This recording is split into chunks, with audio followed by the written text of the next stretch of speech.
Assalamualaikum warahmatullahi wabarakatuh. Halo semua, kembali lagi di channel Raider Manhwa. Kali ini Mimin akan melanjutkan sebuah komik yang berjudul terisekai ke dalam novel sebagai karakter yang sadis.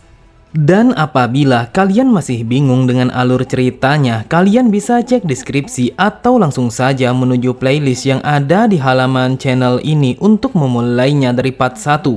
Tanpa basa-basi lebih jauh, mari kita masuk di part 15. Cerita dimulai. Dikisahkan bahwa pasukan bayangan abadi mereka diciptakan oleh sang kaisar abadi. Mereka telah melayani banyak kaisar, bahkan setelah sang kaisar abadi meninggal dunia. Akan tetapi, sang kaisar abadi adalah satu-satunya orang yang mereka layani dengan mengabdikan hidup mereka.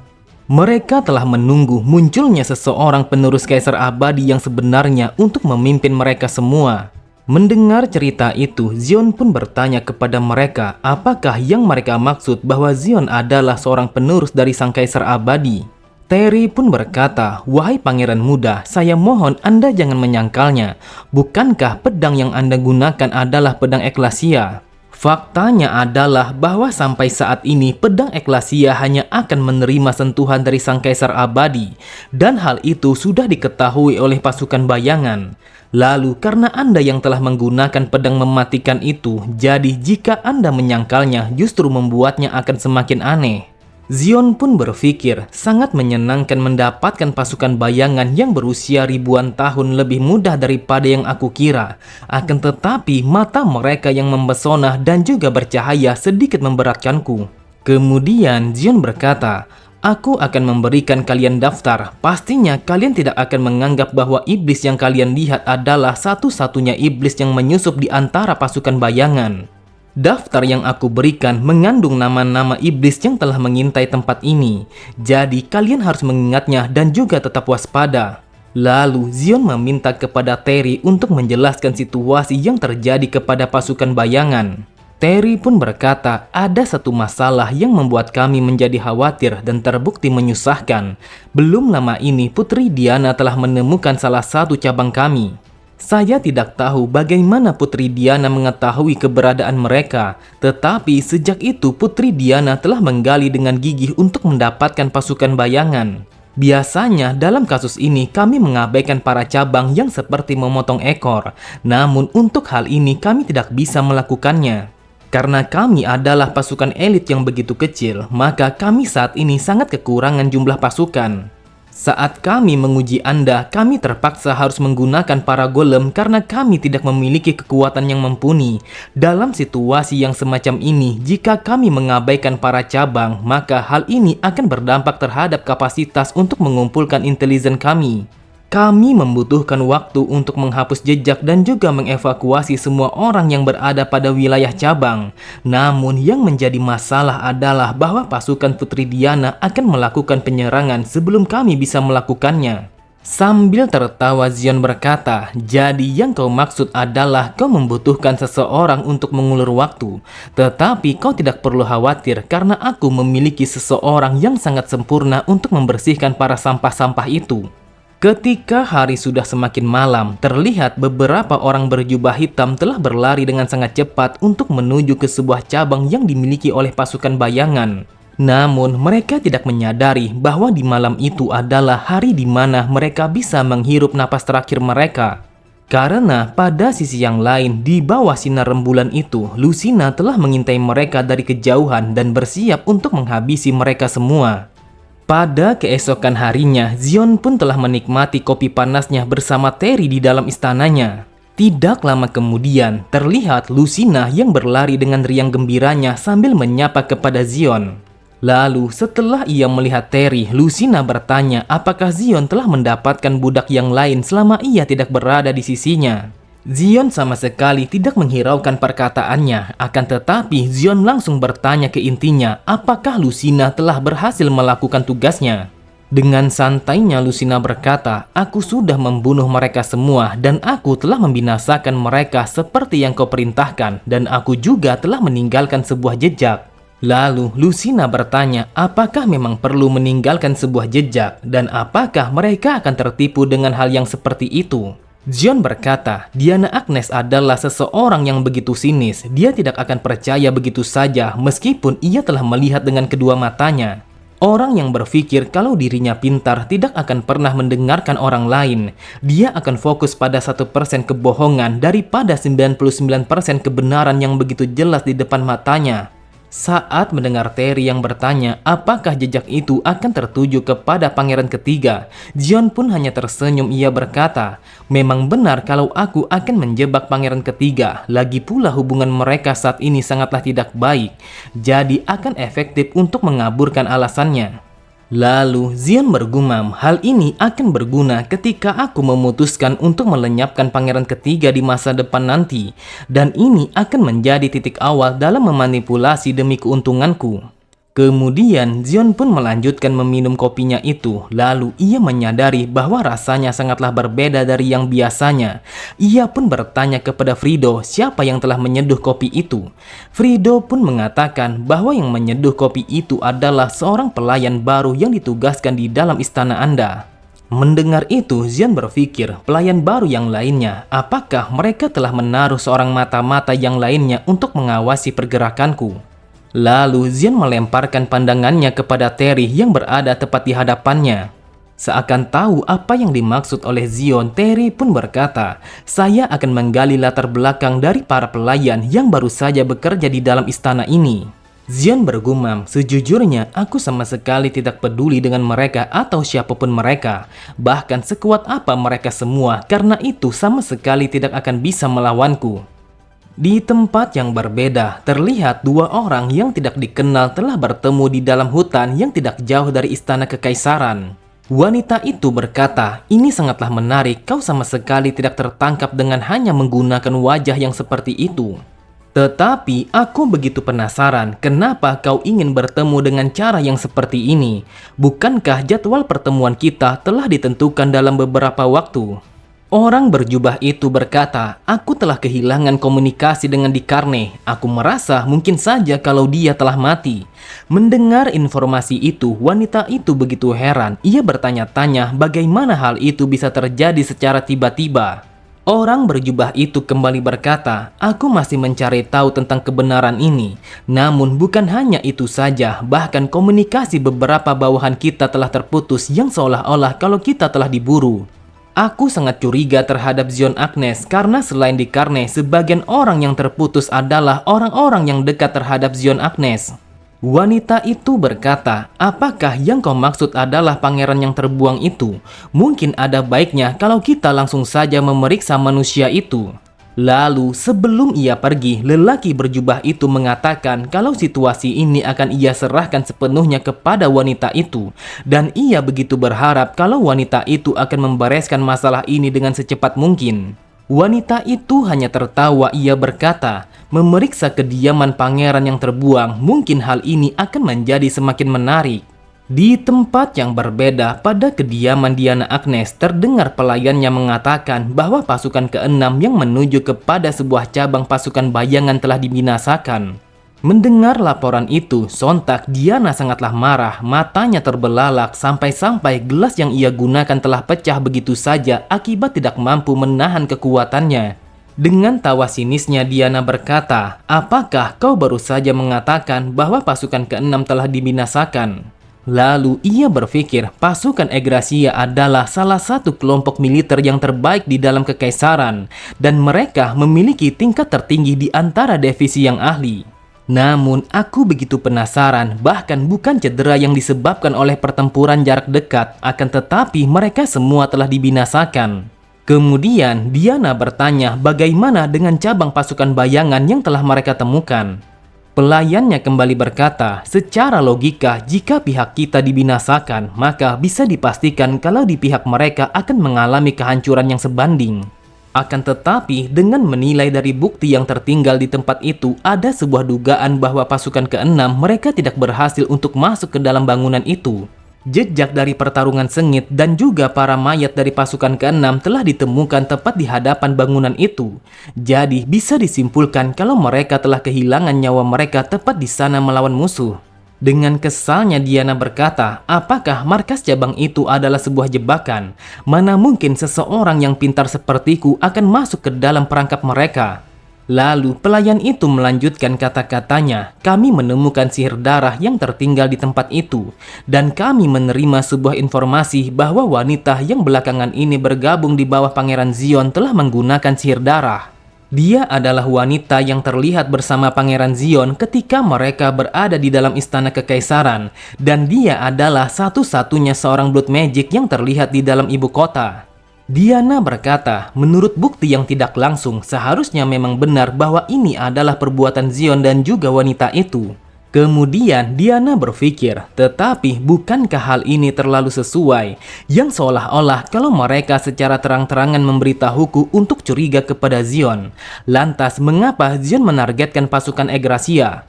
Lalu Diana bertanya, apakah mereka telah menemukan petunjuk yang lainnya? Pelayannya berkata, kami menemukan jejak yang lain, namun hal itu sangatlah samar.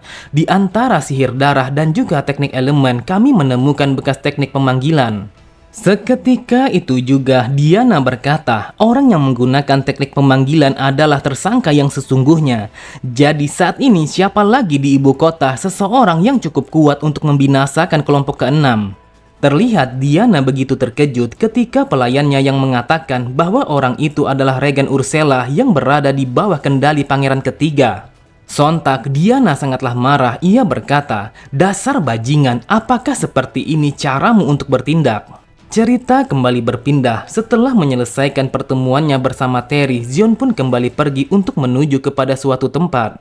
Lalu di sampingnya Lucina berkata, aku tidak menyangka kalau kita akan pergi meninggalkan ibu kota dengan secepat ini, padahal aku sedang menikmati keindahan kekaisaran. Akan tetapi, Zion sama sekali tidak menghiraukan dengan apa yang dikatakan oleh Lucina. Alasan mengapa Zion keluar dari kastil kekaisaran sekarang adalah karena bukti sebagai ahli waris yang dijanjikan kepada sang kaisar dan juga anggota keluarga kerajaan lainnya pada ruang pertemuan.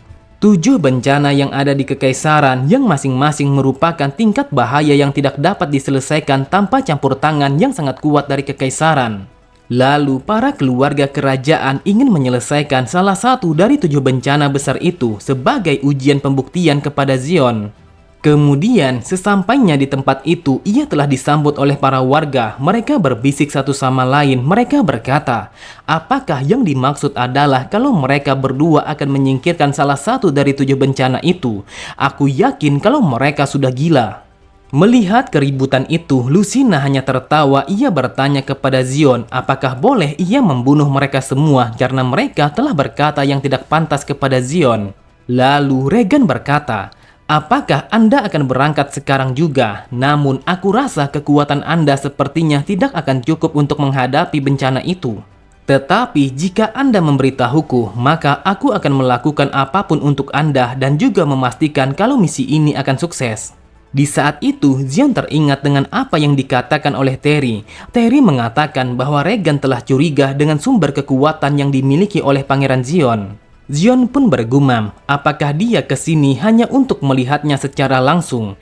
Jika memang seperti itu, aku akan menunjukkan kepadanya apa sebenarnya yang ingin ia lihat. Kemudian Regan begitu terkejut ketika Zion yang berkata, kau tidak perlu khawatir, tetapi semoga saja kau juga akan beruntung. Terlihat ia pun langsung terdiam. Ia tidak menyangka kalau Zion akan mengatakan itu yang seolah-olah telah mengetahui dengan apa yang ada di hatinya. Setelah mengatakan itu, dengan santainya Zion dan juga Lucina langsung bergerak untuk memulai mengatasi salah satu dari 7 bencana besar itu. Yang Zion pilih adalah sebuah bencana yang bernama Tentara Iblis Kronos. Pada sisi yang lain, Avelin hanya memperhatikan kepergian Zion dari kejauhan. Lalu ia meminta kepada pelayannya agar menyuruh divisi Ashen untuk mengikuti Pangeran Zion dan juga melindunginya. Waktu pun terus berjalan dan setelah kepergian Zion, Regan pun melaporkan kepada Enoch bahwa Zion telah menggunakan sihir hitam. Regan pun berkata, sepertinya Pangeran Zion tidak hanya mempelajari sihir hitam, tetapi ia juga telah meminjam kekuatan dari iblis dengan berpangkat yang begitu tinggi. Lalu Enoch bertanya, apakah Regan sangat yakin dengan apa yang ia ucapkan sampai-sampai ia berasumsi dengan cara yang seperti itu. Dengan tatapan mata yang tajam, Regan berkata, "Aku yakin lebih dari 90% bahwa Pangeran Zion telah menekan sebuah kontrak kepada para iblis. Sudah menjadi fakta yang dikenal dengan begitu luas bahwa Pangeran Zion yang dulunya begitu lemah sehingga ia tidak mampu untuk menyakiti seekor laba-laba, kini dia telah berubah dengan begitu kejam sampai-sampai ia tidak segan untuk mengambil nyawa seseorang. Kekuatan tidak dikenal yang digunakan oleh Pangeran Zion, sebuah kegelapan yang begitu pekat telah membayanginya. Bahkan ia memancarkan aura unik yang begitu menakutkan. Sangat jelas terlihat kalau dia telah berubah sebanyak ini, terkecuali dia terlibat dengan kekuatan para iblis. Aku dengan jelas melihatnya meskipun hanya sekejap, tetapi tatapan matanya telah diliputi oleh energi kegelapan." Enoch pun berkata, "Apakah kau sangat menyadari betapa besarnya kata-kata itu? Energi demonik adalah sumber utama dari sihir hitam, dan sihir adalah sumber utama dari energi demonik. Dengan meminjam kekuatan iblis itu artinya kau akan mengubah umat manusia menjadi musuh besarmu. Lalu apa yang akan terjadi jika orang yang menerima kekuatan dari iblis adalah seorang keturunan langsung dari keluarga kekaisaran?" Regan pun bergumam, otoritas seluruh keluarga kekaisaran akan mencapai pada titik yang paling rendah. Tetapi hal itu merupakan alasan yang paling sah untuk membuang Pangeran Zion. Kemudian Enoch kembali berkata, "Apakah kau sudah merencanakan segalanya? Kita akan mengirimkan para bandit untuk mengejarnya, lalu membunuhnya, dan kita tidak akan pernah diketahui oleh siapapun." Cerita berpindah pada tempat yang berbeda. Terlihat Zion dan juga Lucina telah sampai pada sebuah tempat yang mana tempat itu adalah sebuah organisasi mata bulan. Saat mendengar Lucina yang bertanya mengapa mereka menuju ke tempat itu, Zion pun mengatakan kalau ia ingin memesan sesuatu. Setibanya di dalam ruangan itu, Zion pun telah disambut oleh seorang pelayan yang mana tidak lain adalah salah satu orang-orang organisasi mata bulan. Lalu mereka pun perlahan berjalan memasuki ruangan rahasia untuk menuju kepada markas utama organisasi itu. Tidak membutuhkan waktu yang lama, ia telah disambut oleh sang pemimpin dari organisasi itu yang bernama Aileen. Dengan santainya Zion berkata, "Aku tidak mengira kalau kau langsung mengenaliku meskipun aku telah menyamar." Aileen pun berkata, "Jika aku masih tidak tahu siapa Anda sebenarnya, maka kami tidak akan pantas disebut sebagai organisasi informasi. Jadi apa yang sebenarnya Anda inginkan? Akan tetapi jika permintaan Anda ada kaitannya dengan pasukan hantu, maka kami tidak akan bisa memberitahu Anda." Namun Zion pun langsung memotong perkataannya dengan mengatakan kalau ia sudah menyadari tentang informasi pasukan hantu. Sontak, Aileen sangatlah terkejut. Ia bertanya-tanya apa yang dimaksud oleh Zion tentang menyadari akan hal itu. Zion pun bergumam, "Aku bahkan sudah mengetahui di mana selanjutnya pasukan hantu akan menyerang. Awalnya para hero dan juga para party seharusnya menyelesaikan, tetapi aku sama sekali tidak berniat untuk memberikan hadiahnya kepada mereka." Sambil menyerahkan selembar kertas, Zion berkata, "Ada hal lain yang aku ingin kau selidiki. Ketika aku kembali kepada kekaisaran, maka pelajari segala sesuatu yang kau bisa tentang orang-orang yang berada di dalam daftar ini, bahkan sampai kepada hal yang paling kecil." Terlihat Aileen begitu heran karena yang tertulis di dalam kertas itu adalah para dewan yang berada pada istana Lexstar. Aileen berpikir bahwa mereka adalah orang-orang yang paling berkuasa setelah sang kaisar. Aileen bertanya apakah Zion ingin membuat sebuah daftar sebagai sasarannya. Zion hanya tertawa. Ia berkata, "Aku tidak yakin, tetapi semakin banyak informasi yang kau berikan, maka hal itu akan semakin baik." Lalu Zion bertanya kepada Aileen siapa seorang informan yang telah ia tugaskan di waktu dulu ketika ia pertama kali mengunjungi tempat itu. Aileen pun mengatakan bahwa orang itu bernama Nari dan dia adalah seorang informan yang masih muda dan juga tidak terlalu berpengalaman. Zion pun meminta kepada Aileen untuk menugaskan orang itu dan Zion mengatakan mungkin saja ia akan mengajukan permintaan tambahan terhadap orang itu. Sebelum Zion pergi, Aileen berkata, "Wahai tuan muda, apakah petualangan Anda ke dalam hutan hitam telah berjalan dengan lancar?" Aileen tahu bahwa hutan hitam yang sangat mengerikan telah menjadi murni hanya dalam satu malam. Lalu hanya 2 orang yang mengetahui tentang cerita yang sebenarnya di dalam hutan itu. Mereka adalah Rain dan juga Pangeran Zion. Dengan santainya Zion berkata, semuanya telah berjalan dengan sangat baik dan hal itu berkat bantuan yang telah kau berikan kepadaku. Seketika itu juga Aileen menyadari akan sesuatu. Wanita bermata merah yang selalu berada di sisinya sejak ia kembali ke kekaisaran. Jangan bilang bahwa penyihir yang berusia lebih dari 1000 tahun tidak mati, melainkan berada di sisi Pangeran Zion. Seakan tahu apa yang dipikirkan oleh Aileen, Zion pun langsung meletakkan telunjuknya tepat di mulutnya. Lalu dengan tatapan mata yang tajam Zion berkata, sepertinya kau harus menutup mulutmu lebih rapat karena kau akan terluka apabila kau mengetahui lebih banyak. Oke semua, cukup sampai di sini dulu pembahasan alur cerita kita. Sampai jumpa di video selanjutnya. Wassalamualaikum warahmatullahi wabarakatuh.